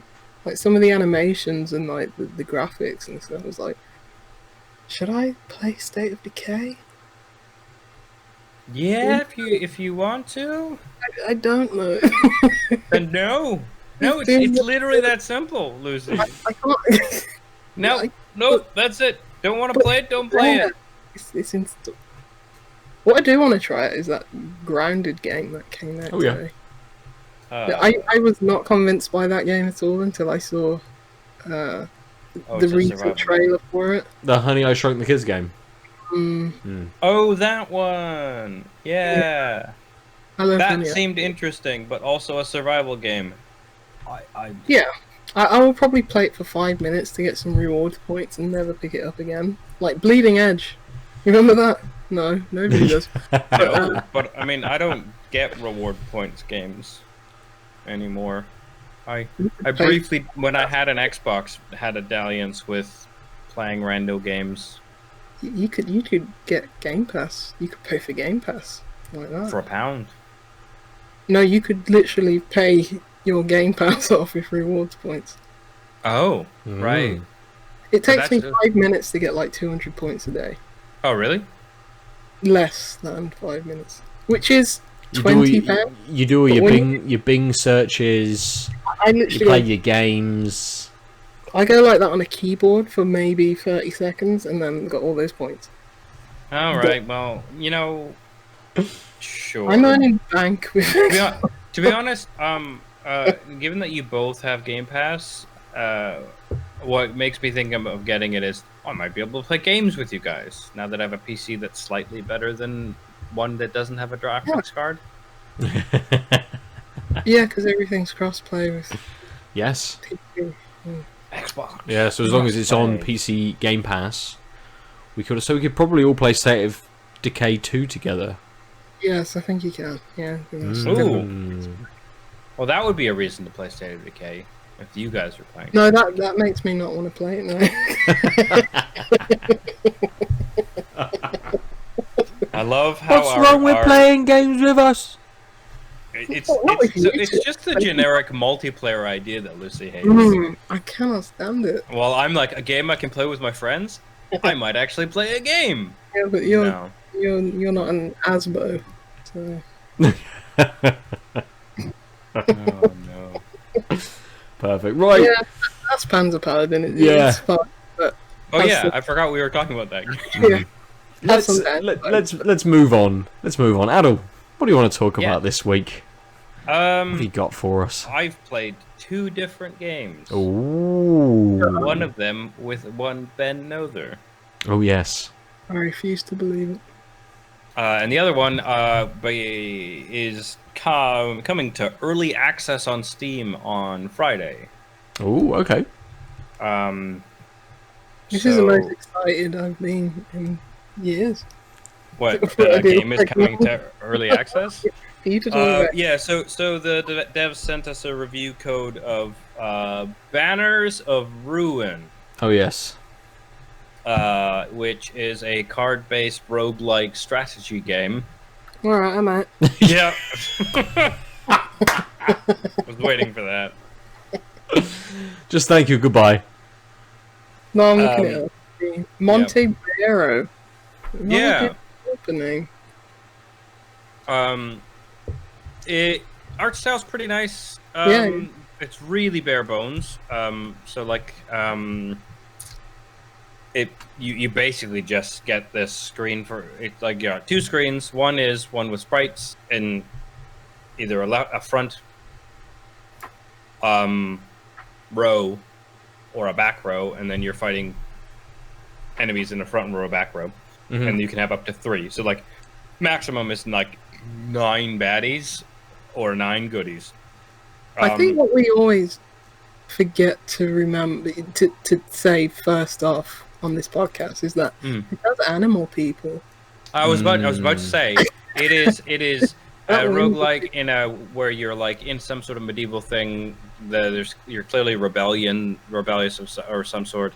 The tutorial starts you off as a otter-like thing, and then you find a bear, and then they're woodland creatures. Yeah, so like the one you have a couple paths. I've only put a couple hours into it, but like I died on the tutorial level because it said, "Do you want to start this elite fight?" And I was like, "Sure." Fight's a bit okay. You just got fucking trounced, just ruined. And then I was like, "Cool. I guess I won't start with the same tutorial people." And then I chose the bear and hare. So I had a bear who was like a one-handed axe and a shield, and then no, not even a bear and hare. It was a bear and an otter or something. Sorry, a hare and an otter, or a beaver and hare. That's what it was. God, it sounds like the Pocahontas colours of the winds. Yeah, and the otter. I'm like, yeah. Have The you ever beaver. seen the things and stuff and things? The beaver has a 2-handed sword. Yeah. And I did much better. Basically, your run is like 30 cards to a like forced fight. 30 cards to a forced fight, and then 30 cards to a dungeony wall. Presumably, that's like the castle. Damage is persistent across fights. Nice. Each fight your character has a certain amount of stamina, and each round of fighting they have a certain amount of skill. So you draw your 4 cards for the turn, and then you pick which character will play a thing, and it's like, this thing costs 2 skill and 1 stamina, which means if you've used up all your stamina for that combat, like that fight entirely, you can no longer, that card is just dead. And it's one of those, like, use up all the cards and then when you can't draw anymore, it shuffles and gives you them back until you either die or beat the opponent. So that part, it was pretty standard. Some interesting mechanics like bleed and poison and whatever. Also, you know, like there are like cards that are like do X damage. If you have someone of the same race, do X more. So it's like, oh, if you make a party of like all rabbits, they will all be better if you have these cards that have sort of racial buffs and stuff.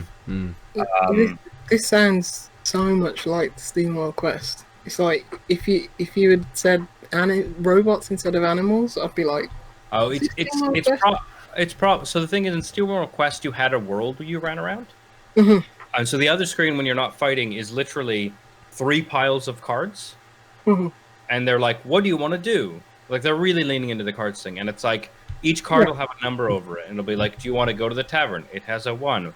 Do you want to deal with the guards in a fight? It has a 2. Do you want to do this other thing? And when you pick one of the 3 piles, and that gets rid of that card, and then everything that had a number increments down, which means you can't avoid fights for too long if the numbers are shuffled correctly. Yeah. Slay the Spire in that sense. Yeah. So it's much more like Slay the Spire, except you can't see your path. It's just these piles of cards, and then this little thing that says you're coming closer to a sword, and then there's another chunk of cards, and then another sword, another chunk of cards, and then a castle. Well, I didn't like running around the world too much in SteamWorld Quest, so this being more streamlined is. Yeah, I mean, I think I'm hoping because I'm obviously working off a beta, and they're hitting early. Like I'm pre-early access, which boy is the world messed up where you're reviewing pre-early access. But I found the combat screens really pretty, and like it's very simple. Like it's one of those things where the sprite goes, "Muh," and then whoever gets hurt goes, "Muh." They don't actually like the swings don't connect. It's not like battle chess. It's like just Pokemon. Yeah, it's just like and then like little status icons. I like that though. Yeah. You don't need all that animation. Yeah, and I think that works really well, and it looks really pretty. Yeah, that's why details in the sprites and the backgrounds, but then because all of the because you're basically just picking one of 3 cards, and those cards can have beautiful art, but then the background is kind of simple. So you just have these 3 piles, and then a lot of kind of dead space, and then this generic path above, and it's just not quite engaging enough visually. Like I feel like they just need to do some tweaks so that it feels like you're traveling through a world versus I'm kind of just clicking through. Yeah. But basically the key to combat is you have like a shield defense, and all damage will go through the defense before it hits your health. So really a large part of the game was, I get why they give you like the beaver and the hare build, because it starts with a whole bunch of cards that give you new shields. So you can spend willpower on a turn to get 5 shields, which means, because again, unless you go to a tavern or like happen to get a card that says heal 50%, you don't heal, and once the character dies, it dies. And as you level up, you get character specific cards that get added to your deck. Yeah. But if you lose the person, you lose those cards. Right. So it's got like layers of mechanics where you're leveling your characters, and every time you level up, you can choose to give them an extra willpower or an extra stamina. And every second time they level up, they'll get a card or a passive ability. So I went heavy on my big run. I went heavy into both my characters. One had, whenever it uses a card, it throws poison on someone random. And the other one was, whenever it does damage, it poisons that person. And the hare has a handful of cards that are like, hit once 3 times. Because some of the abilities are like, it gets like a thing that stacks where every time it hits you add 2. So the idea is you try and get it to add 2 to each of its hits, and then you do a multiple hit thing. Yeah. And then meanwhile the 2-handed sword beavers is like smack it really hard. So that one I put all my points into willpower, because then every one of my turns where I'm drawing 5 cards, I can make it use a card, even if it's just to draw new cards. or give the other guy like the stacking ability, and then it randomly poisons on the way. Meanwhile, the rabbit is just trying to hit you, use as many attacks as possible to also poison. So yeah, so the idea is then, and things like poison do direct damage, so it hits their health, even if they have shields up. But it becomes this balancing game of you kind of have to make sure you have enough cards that keep your shields up, because as soon as they break through your shields, all the damage is just hitting you, and you don't know when the next time you'll hit a heal part. And so the end of my, right before we started, I lost my poor hare, having gone to a tavern and spent all my money hiring a bear, who was really great, but also I didn't get the frontline backline things right, so he was like, had 60 shields and no one was attacking him because I put him in the wrong place. And everyone else just got fucking creamed. I also didn't know how to move people around properly, because that part of those tooltips and stuff just aren't quite there right now in the beta. So same thing with like looking at your deck. You just have to know that you can click on the stack of card icon at the top of the screen when you're not in a fight, and that'll show you all your current cards.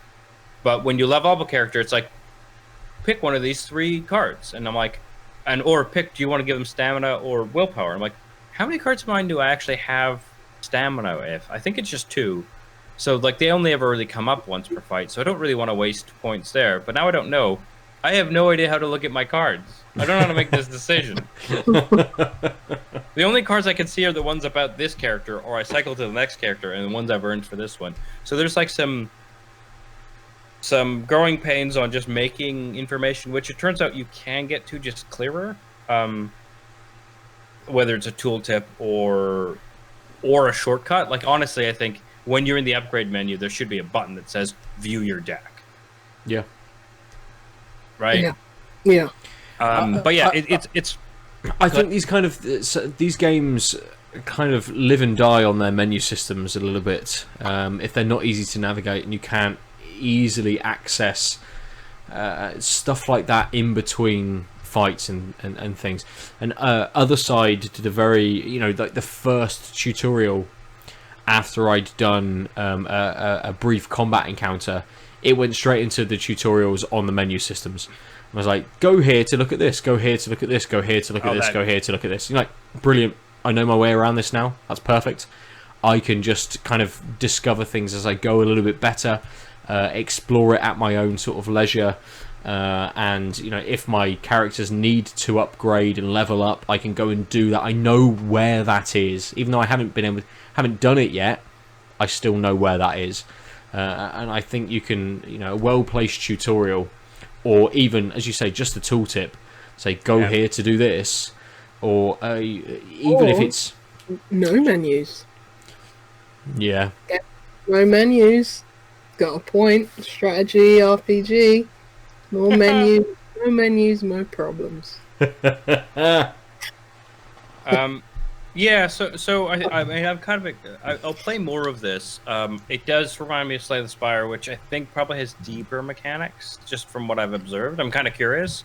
I like the idea of picking up party members as you go, because like you can, because then so in the beginning it was just like, do you want to go to the smithy or go to the tavern? The tavern heals your party for 50%. I'm like, well, one of my guys is kind of, I kept leaning towards that, but the smithy turns out to sell like more so gear. So there's gear, and there's also like a guy who sells you cards, so you can improve your deck, not just on leveling, but also if you just spend your money there. But I didn't know that you could hire, how often you'd see hiring new people, which really sucked, because when I lost a person, I then hit a place and I had spent money on a new card for him, that all died, and then I hit a new tavern to hire people. It's like, you don't have enough, you can't afford any of these people. I had enough to afford someone from the last tavern, but obviously it scales up as you go ahead. It's like, you need $1,200. I'm like, I have $300. Cool. I wasted, and I was like, pick here or the smithy, or like they tend to give you like good cards together. So it's like, oh, I'll go hire someone because I think I can get someone cheap, and the third body's probably just good. And it's like, nope, you wasted your turn. Also, that opportunity cost is gone. All those potential other things, all 3 cards flipped away, and then it was like, do you want to pick this elite combat, or this elite combat? And I was like, ooh. Oh, and then I just died. Just got ruined. Is that all your party members died? at that point. So yeah, the game is over when all your party members are over. God, and it's proper. Sorry. Right back to the beginning. Yeah, it seems like it. I mean, I played the tutorial and then one run, but it does seem like that's it. They called it a roguelike in the Steam description though. I didn't see it in the Steam description because I was looking at that and I put it on my wish list because I love the art style. Yeah, it's really lovely. Nice, yeah. This is really basic, but yeah, it looks like kind of SteamWorld Quest. Yeah, I'd say it's closer to Slay the Spire. Slay the Spire, just because it's more random in the beginning. But I like Splay. What's Slay it called? The Spire. That's the one. Slay the Spire. Splay the Slyer. I like Slay the Spire. In terms of like I like the mechanics that are going on, but it's just like because it's a roguelike. When you see those enemies and those those cards and stuff like that, it just gets too repetitive, and I don't like that. I like something with a clear progression, if I mess up in this battle, I can just redo it, not go all the way back to the start. In the game's description, on the email, or where the email leads from where we got the code, it does say another failed attempt. Earn tokens after every run to unlock new cards and passives into the game to help you achieve victory. Passives. Yeah. So I guess that is part of the roguelite element to it. I just want a baby mode where it's like redo, because that's what Backwards did, and I enjoyed the game tenfold after they rolled in an easier mode. So that's sort of what I was thinking, was like, I kind of liked my little rabbit guy. And like to the point where it's like, I think it's going to be really hard to play with just two characters now that I'm this far in, and it was. Yeah. But two, it's like kind of like, part of me is like, I think if I played this regularly, as soon as I hit a moment like that where I lost a good character, I wouldn't have the urge to just be like, this will be harder, but let's push through. It'd be like, cool, respawn from the start. I'll lose the bear, but maybe I'll get someone closer. I'm a little worried about the balance there on feeling like it's worth trying again, or pushing through. I mean, yep. But yeah, it is odd that the I'm looking at the press kit ish, and it's also not really being clear about the roguelike thing. I read something about it, and obviously when I went through the tutorial, it was very clear. When they die in the game, they die in the game. But it does. So yeah, I am curious about the roguelite part. Like, what is the thing that carries through? Because obviously, when nothing carried through when I started my first run, but I had done the tutorial, so that might have just been, oh, actually, your money does. Yeah. And so you'll easily afford a third character on your next run because you'll just have money left over. In fact, you'll probably have enough money that when you hit the next run, you'll be able to afford the fourth or something like that. But I don't know. So I'm looking forward to playing a little more. It definitely wasn't on my radar before. Yeah. And like I said, what I really liked was when I wasn't just like level up, get a card. It was like, oh, add these passives, and I was like, oh, both of these guys leveled up, and they both have poison proc passives. I'm like, cool. I see how. And then a couple levels later, it was like, this guy could it's not the greatest ability, but it does layer poisons or a card. But it's like, right, but this is a great card given that I chose the passive for both these other guys. So it's even though it's just like. It's literally just spend a willpower to, for this turn, anyone who gets hit also gets a poison, which is garbage considering some of them are like, dude, 12 damage. But it's like, oh, this is worth it if I did pick those other two passives. So there's clearly some design synergy there. And it sounds like you could get every turn. Yeah, it sounds like you could really get into tailoring your deck and kind of the build and the characters that you have So it sounds like it's got a little bit of depth in its deck building, or at least in the way that you can strategize a run through. Yeah, I mean, that's what I liked about Slay the Spire, although I have to confess I only did maybe 5 or 6 runs of Slay the Spire, and then it didn't quite, like, and I thought, it's not like I didn't like it. Like, I enjoyed those runs. It wasn't like, I'm bored with this, so for some reason I never went back, compared to SteamWorld Quest, where I didn't quite finish it, but I got quite far in. I just heard anecdotally that Slay the Spire is like, people say, oh yeah, I played this game for thousands of hours, and it's like, I don't think I could play something. Well, I definitely could play something I enjoyed for that long. Like, hell, I've played Hitman for, 300? Yeah. But I don't think I can play something that I saw, like, the repetitiveness in that early in the game. If I was like, oh my god, what are all these deep systems, like, all the... Yes, I probably didn't learn all the, techniques and, like, not shortcuts, but... yeah, I hear you. I think I'm the same way, and also, like, some of those systems I didn't quite fully get, and I could see how they could get super interesting, but because it's randomly generated, it's like, oh, I can't learn this system unless I happen to get the right runs to figure it out. Like, it's a combination of those that, like, ultimately made it so that it wasn't enough, because they compound. They're like a nombo, not a combo. It's like, oh, this is interesting. Maybe I'll never see it for the next 10 hours I play. Yeah, and well, then I might as well pretend like it's not a big deal. Like, at least for the way my brain works, it's like, oh, cool. Let me figure this part out. Oh, I can't. And there's nothing I can do to play better to pursue figuring that thing out, because you see, the game isn't consistent in that way by design.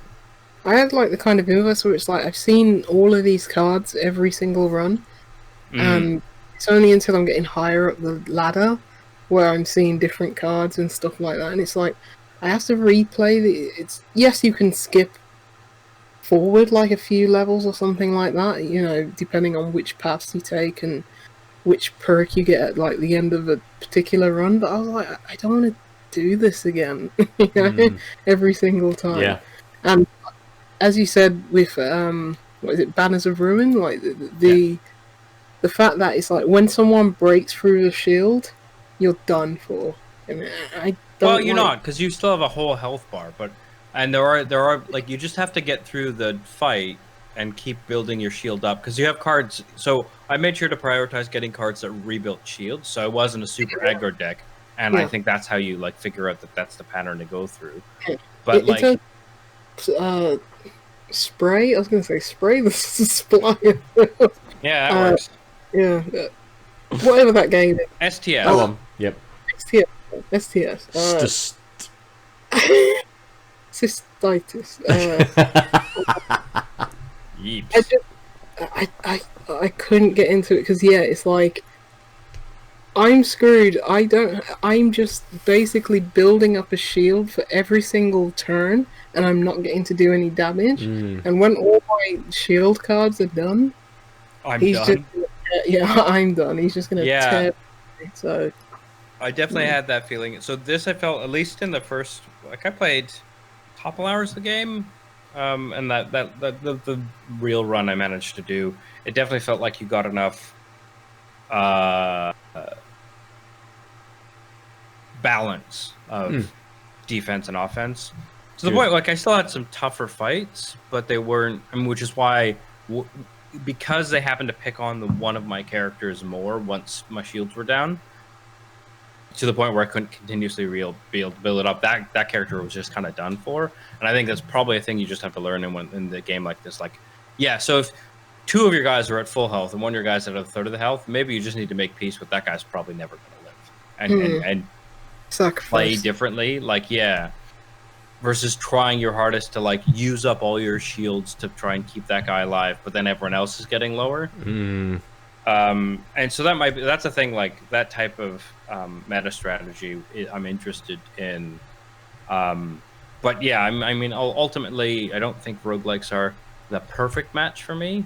Although I'm not against procedural or randomized. replayability. Like it's just this. The balance is always odd, but yeah. So I'm looking forward to seeing more of it, and obviously this is going to come out on day of early access release. Yes. Yeah, it says 3rd July release for early access. Yeah, So, yeah. So we can't early publish this because it's embargoed until Friday. That's fine. Yeah, I think we've Not made that we're streaming currently or anything like that. It's Oh, I forgot about that. Oops. I fucked Let's up. finish there this week. Talk Man, why didn't you cut me off? No, that's fine. No one's listening. No one's watching. We'll talk about the beers that we are drinking. We'll start with you, Lucy. You had 2 from Brew York. Brew York. Which one did you prefer? It's tough. I think I'm gonna give it to the Muffin Else Matters because it's just a great name. Yes. And that's it. It's a great name. No. I think it's hard to say because like a fruit-based pastry stout and a fruit-based ice cream IPA, they're both doing a lot. They're both like reaching into so many different styles and just pulling it off well. The Hey Mango was very fruity, very fruit forward, but it still retained that kind of like piney bitterness at the end. It's very full. It was very nice. But I think I'm going to give it to the... I'm definitely going to give it to the Muffin Else Matters because... Yeah, fair. It manages to be at 8.5% stout and not taste like that at all. I don't know where they've disguised this alcohol, especially like they've put muscovado sugar in it as well. And it's like, you'd imagine like there's going to be a lot of sweetness from the alcohol and that added sugar in it, but it's not there. And it's the same way with the lactose and the oats. You'd think it's going to just be thick and viscous, but even that like pairs it back enough so it's just easy drinking. And you're also getting like the fruit and the blueberry and that. It just all rolls into one, and it's like this is exactly what it says on the tin. It's got like as I said, like the breadiness to it as well. It's making it very muffin-like. So yeah, they do such good stuff over there at Brew York. Yes. Like I'm gonna tell them just to. Where are they, in Yorkshire? Well, Brew York, yeah. They're probably in York. So yeah, I'm just gonna convince them. It's like, roll on down to Birmingham. Ooh. Make a tap room here. That's a good idea. Yeah. Gives us somewhere else to go when we actually are allowed to come out and go visiting again. I think for me this week it's quite easy in terms of which I think I would pick again. Both good beers, both successful in what they're doing. I think the Instinctive Survival from Leviathan flows very well. Has a nice citrus and piney flavour. But the Rainbock, which is a Maybach lager, I could have just drank all night, all day. It was really, really easy. It had a reasonable amount going on, you know, again, citrus notes, a few floral notes, slightly different, you know, similar beers in kind of the notes that they're hitting with the two, very different styles, but the Maybach leading into that nice piney kind of light finish just made me want to reach for it again and get that slight hint of sweetness that I was getting at the start, leading into that lagery kind of weedy finish into a nice bitter end. And it just, I kept reaching for it because I just wanted more of it. And up at 7%, a slightly higher percentage for a lager as well. It's one of those beers that I think can kind of, it can stand up against some of those higher IPAs or very low kind of dippers, you know, that you're getting a more thicker mouthfeel from, that you're getting more full body from. This is a lot lighter. And if you want, you know, to drink something that feels a bit more sessionable, but has a kick to it. This definitely does that very well. So I think that is my pick this week. Aadil, how about you? I think it's probably a Moor Beer. Probably one of their live ones. No, it's actually kind of tough. But I think it's tough for a very silly reason. The Claudia I think, is the better beer. Right. But it opened up in a way that just let me down, and that it just didn't have that. It didn't have enough of that carbonation to really bring those flavors. So I felt like I was struggling to see them, but we just had more depth. I think it's a better beer, but it was kind of more disappointing because it didn't. Well, if you look at the raw, as a bitter that's slightly flatter, was fine. Like I wasn't disappointed by it. It was just like, yeah, this is a good bitter, a little maybe more two-dimensional than I was hoping, but also just solid bitter.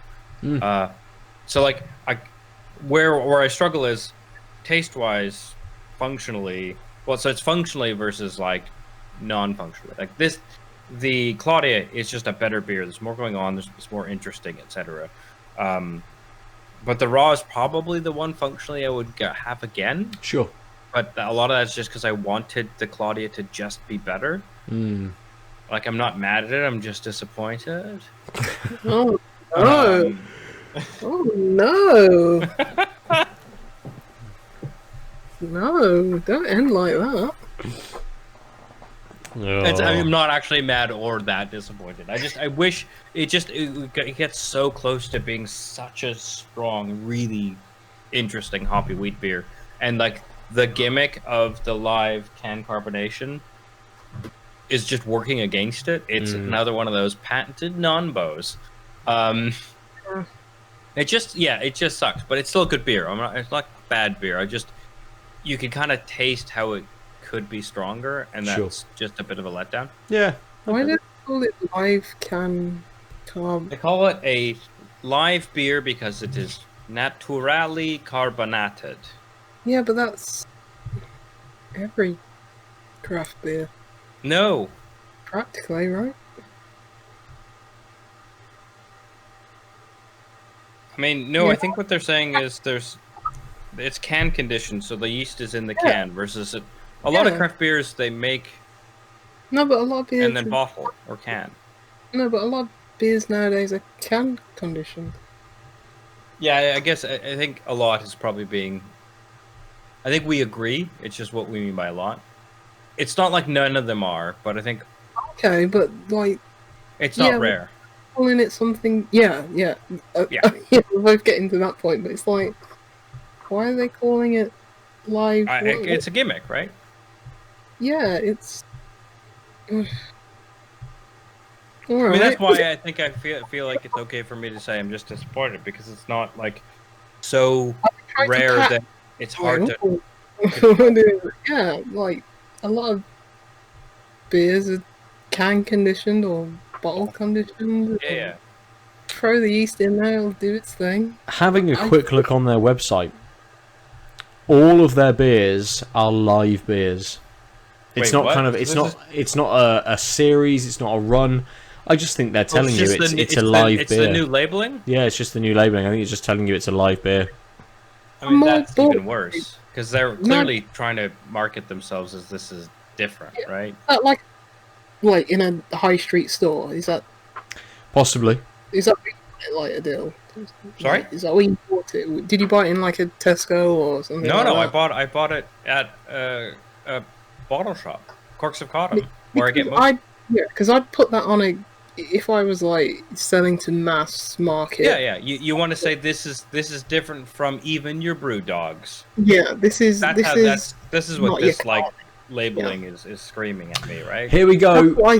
Here we go. On their website, on their what part is this? The About Us, the philosophy element. Live beer. Natural carbonation with live yeast is at the heart of everything we brew. Live beer has a unique texture, fullness of flavour and softness of mouthfeel. That's why we were the first brewery to be accredited for brewing naturally carbonated live beer in every product format: can, keg and cask. Interesting. I mean, in that case, I'm even more disappointed because I've had more beers before, and they weren't this oddly flat and bland in this balanced way. Like more, they've been established as a good craft brewer. Like For why are years. they For putting years. that on, Yeah. putting that on the marketing and like, as I said, if you're selling to mass market, then yes. But I mean, maybe they're trying to pivot, right? Because times are tough. Yeah. But yeah, this is why your beer's cloudy, because it's got yeast in it, and it's like, yes, we know that. Layman doesn't, but that's why I thought it was just, I don't know. Are they just like, look, people, like, it's on your store shelves. It's not clear like Carling, and this is why. It just sounds gimmicky in terms of that. Not like, look at the condition. There you go. Put that in small print on the back of the can. That's what I. Who knows? I don't think we're the primary being marketed to people anymore, I guess. No, Yeah. no, maybe not. I just didn't. That's why I was thinking, did more get bought by somebody? But I was like, Oh, yeah. God. Or But they like- need to be bought by someone. I suspect it's probably like It just confused me. like COVID probably wasn't kind to them, I imagine, yeah. right? I mean, do So, whatever you want to do. Like, yeah. if it's if you are appealing to that mass market, that's not a problem with me. But why put it on for people? Why? It's the change of wording that annoys Yeah, me. it's making a big deal of what you've been doing all along that throws you off if you've been paying attention to them all along. I guess they've just realised that they can lean into it. It's a selling point for more people. For more people. Hey. Let's finish there. You can talk to all of us. Not while we're streaming, not while we're podcasting. You talk to us other times. Over on Instagram or Twitter, TanksUpCast. You can get us individually. I'm at Nova_47. Aadil is at the Omniarch. Lucy is JuicyLoose9. You can also connect with us on our platforms of choice, which you should probably know about if you listen to us. We'll just whatever we fucking play on. Ben. I'm fucking. God. I've lost it. I've gone. Bye. Platform of choice. Oh dear. Amazing. That was Ben. This is Aadil signing off. Are you gonna say bye or ciao? Just leave it at that. Blah. www.outoflives.net